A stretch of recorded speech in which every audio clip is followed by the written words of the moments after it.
welcome Dr. Muhammad Ali Shomali, the founding director of International Institute for Islamic Studies in the United Kingdom, who has a doctorate in philosophy from the University of Manchester. Professor. Thank you. Bismillah ar-Rahman ar-Rahim. In the name of God, the Compassionate, the Merciful, I am very delighted to be here with you, and I thank His Excellency Ambassador of Indonesia for inviting us, and also in particular I would like to thank His Excellency Dr. Hashemi, Iranian Ambassador to the Holy See, for inviting me and hosting me. I would also thank Your Excellency Ambassador of Philippines. This is my third time being in this university. The first time was about 2011 when I brought a group of PhD students from Iran to introduce to them the Catholic Church, and we had some sessions here. And one memory which I always remember is that the president of university at that time said the very first map of Australia is available in the library of this university and was made by a priest who was there. So this is something interesting remained in my mind. The second time I was here, I was invited by PISA for the 50th anniversary of transition to Rome. So this is the third time being here, and always brings good memories to be back here. What I would like to share with you is some theological reflections, and at the end with some of my experiences and some of the work that we are doing for collaboration between Muslims and Christians. Before I share with you my theological reflections, something that I think is very much puzzling people is how we can reconcile between different understandings available of different scriptures. For example, you see Muslims may have totally different understanding of what the Quran says about relation with people of other faiths. You may find people who have very peaceful and open approach. You may have people who quote the Quran and they use the Quran to justify violence and extremism. So as an outsider, you wonder which one is more loyal to this tradition and what is the really Quranic view. What was very interesting point, but at the same time worrying, was when we were in Nairobi in September 2017, and one of our very good Benedictine monks who is doing his PhD in Pisa, and hopefully soon he will finish, had said to my wife that there are some Muslims who quote verses of the Quran about war, but Muhammad, meaning me, quotes verses of the Quran about peace and love and mercy. So there are two kinds of quotations and two kinds of, approaches. Then I thought, but this is not, acceptable. There must be a methodology that we can explain to people that this is the true understanding. So I want to share with you something, and of course we need more time to discuss how we can understand what is really the Quranic view, or for example, the biblical view about relation with people of other faith or no faith, for example, as a question. Some people may just quote some verses that suit their mentality. Some people quote verses that suit their mentality. But is the Quran a conflicting, self-contradictory book? No. Is the Quran a book that is just a mixture of ideas that you pick up and choose? No. So what's the methodology that we have to apply? I think if someone wants to understand what is the Quranic view about this issue, you have to distinguish between two sets of verses. The verses that explain the mission of the prophets, and in particular Prophet Muhammad. What are the verses about mission statement? And those verses which are about particular incidents that happened during the ministry of the Prophet. These are two separate things. For example, suppose we send an ambassador to a country. We give a mission statement and we say, this is what we want you to achieve.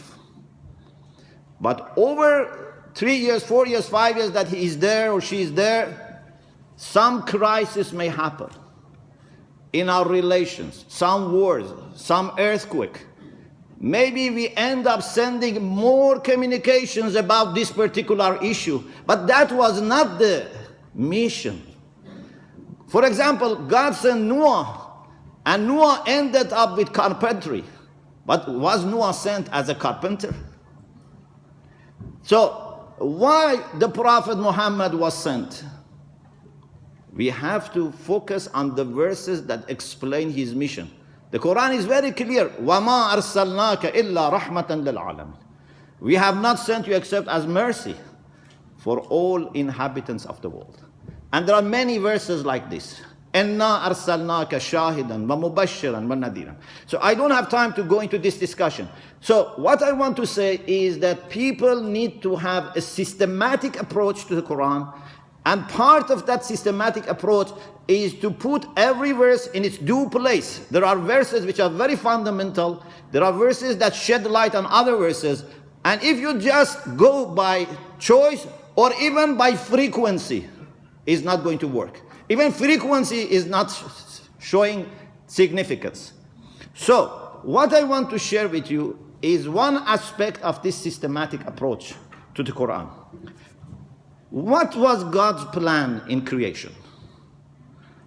The Quran says God's plan in the creation was to help us relate to each other, better identify each other, and move towards unity. He has a plan for unity, but he doesn't impose his plan. لو شاء ربك لجمعهم على الهدى. Had he wanted, he would have united all people around the truth and guidance. But he never imposes his plan. He proposes his plans. He prepares us for his plan, but leaves it to us to implement it. Otherwise, there is no point. So, he wants us to be united. What he did in his creation and what he did in his legislation both help us to move to that direction.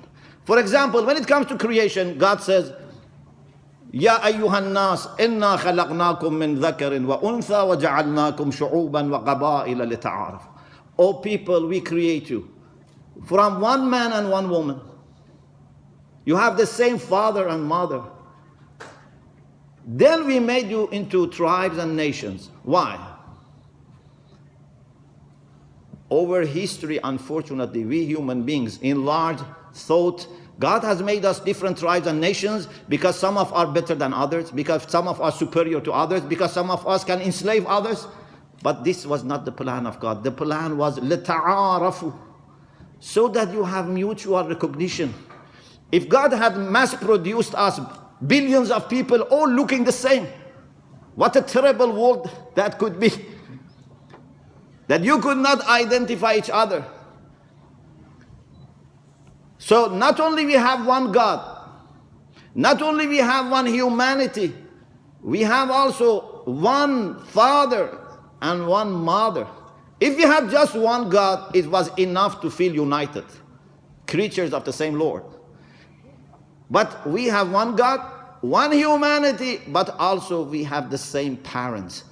So there is blood relation between us. We are all brothers and sisters in Adam and Eve. So this gives us extra reason to feel we are equal in humanity and we are brothers and sisters in God.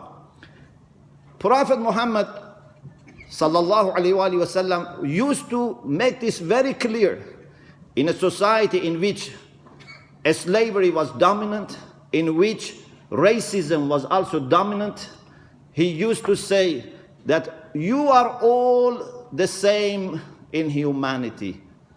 For example, إن الناس من عهد آدم إلى يومنا هذا مثل أسنان المشط. People from the time of Adam up to now are like teeth of the comb. We are not different. We are teeth of the same comb. لا فضل لعربي على العجمي ولا للأخضر على الأسود إلا بالتقوى. No one, Arabs over non-Arabs, have any privilege.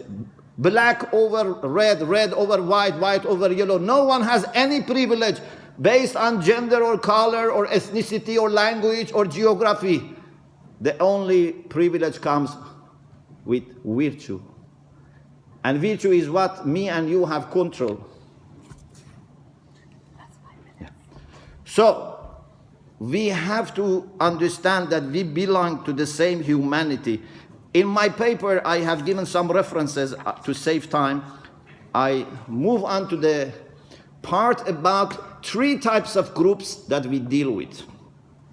First, we have people with whom we don't share faith, and they are actually showing hostility to us.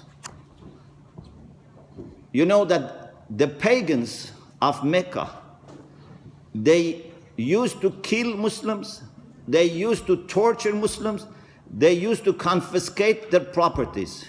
They did all the things to stop Islam and Muslims. We are talking about these people. One big problem that some people have is they think kafir in the Quran refers to every non-Muslim.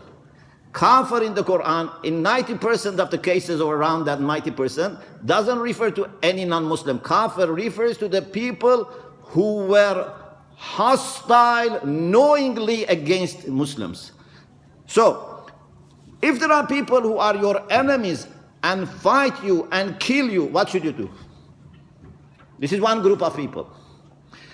If there are people who are not sharing faith in God, but they don't harm you, what should you do? And if there are believers in God, but from other traditions, like Christians and Jews, what should you do? So there are 3 groups of people that we have to know what is the Quranic guidance about dealing with these 3 groups of people. When it comes to the people who fight you and want to kill you and torture you and send you to exile, the Quran has few principles. First, you can never do injustice to them. لا يجرمنكم شنآن قوما على ألا تعدلوا. Do not let hostility of some people makes you unjust. No Muslim has right to do injustice to someone's family or children or community just because someone from the same community was, for example, fighting him or killing him. Injustice is never accepted, and justice is always to be respected. But the Quran goes further. Justice is just the minimum. The Quran says you have to respond the evil with the best. The Quran says, "Idfa' billati hiya ahsanu sayyi'ah." Verse 96, chapter 23. When someone is doing wrong to you, give the best, the most beautiful, ahsan. Ahsan in Arabic means something which has goodness and beauty together. Give the most beautiful reply and answer. And what happens is that many times your enmity becomes friendship. فَإِذَا الَّذِي بَيْنَكَ وَبَيْنَهُ عَدَاوَةٌ كَأَنَّهُ وَلِيٌّ حَمِيمٌ. Another verse that I have in the paper. God says in chapter 41, verse 34 and 35, that this can become close friendship. So, with respect to your enemies, justice is the minimum, but you have to try to turn enmity to friendship. But with the people who don't fight you, who don't want to damage you or kill you or torture you, but they don't have faith in God, they don't have faith in resurrection, and so on and so forth. Of course, here it is more clear that, again, justice has to be observed, and a conversation, a dialogue should start. And one of the things that I mentioned in the paper, and I don't have time, is that actually the Quran says when the prophet who is chosen by God has dialogue with such atheists or pagans or polytheists, should not assume that I, as the owner of the truth, have dialogue with you. Just I give the reference, you reflect on it later. Please reflect on verse 24 of chapter 34.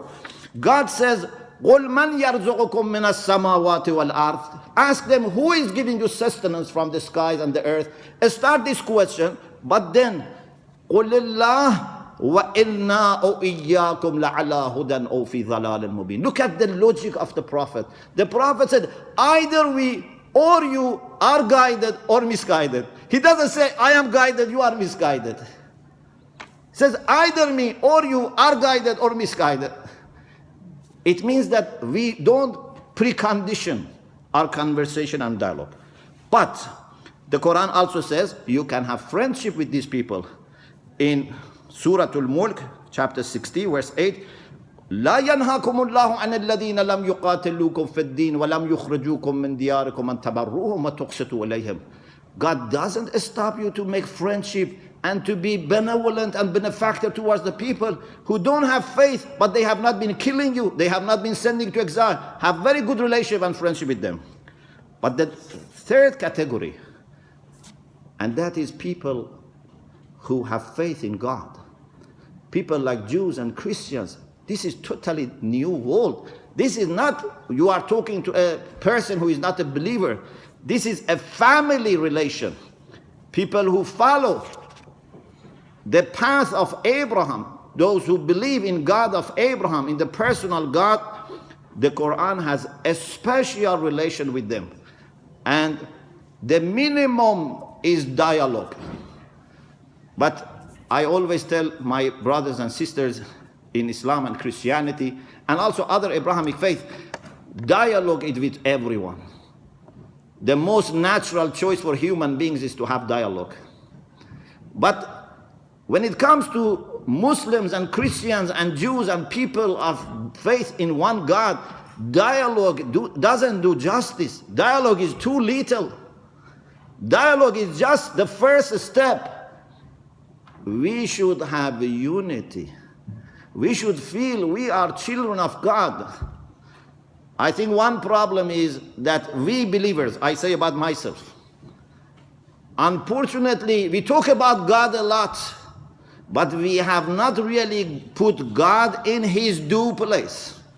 If God was really central in our theology and spirituality, in our mind and heart, when someone shares with you the belief in God, how much close and united you have to feel towards that person.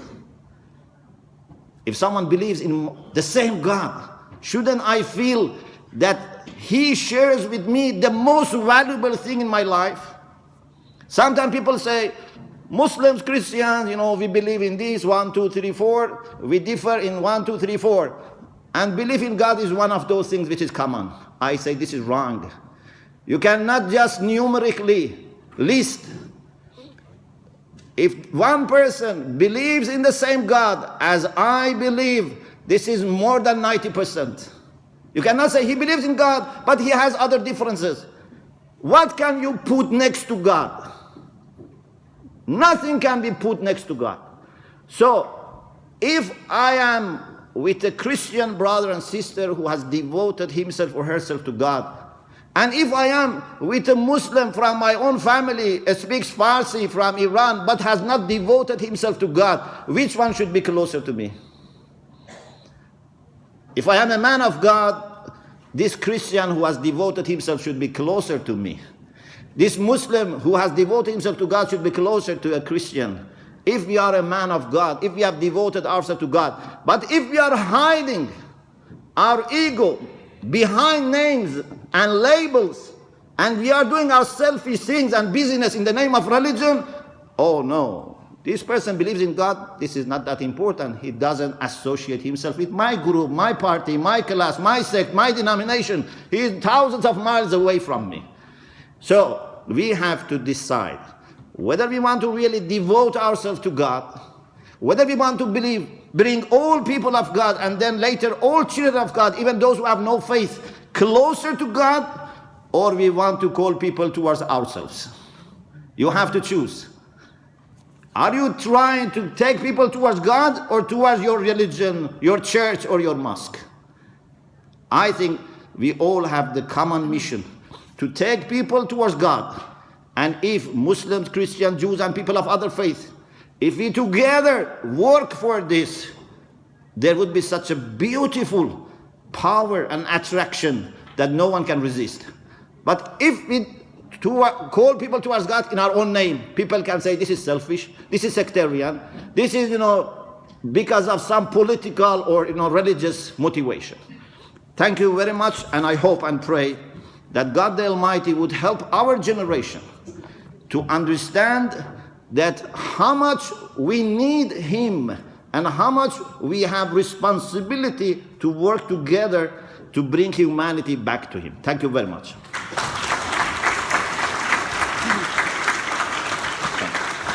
Shukran.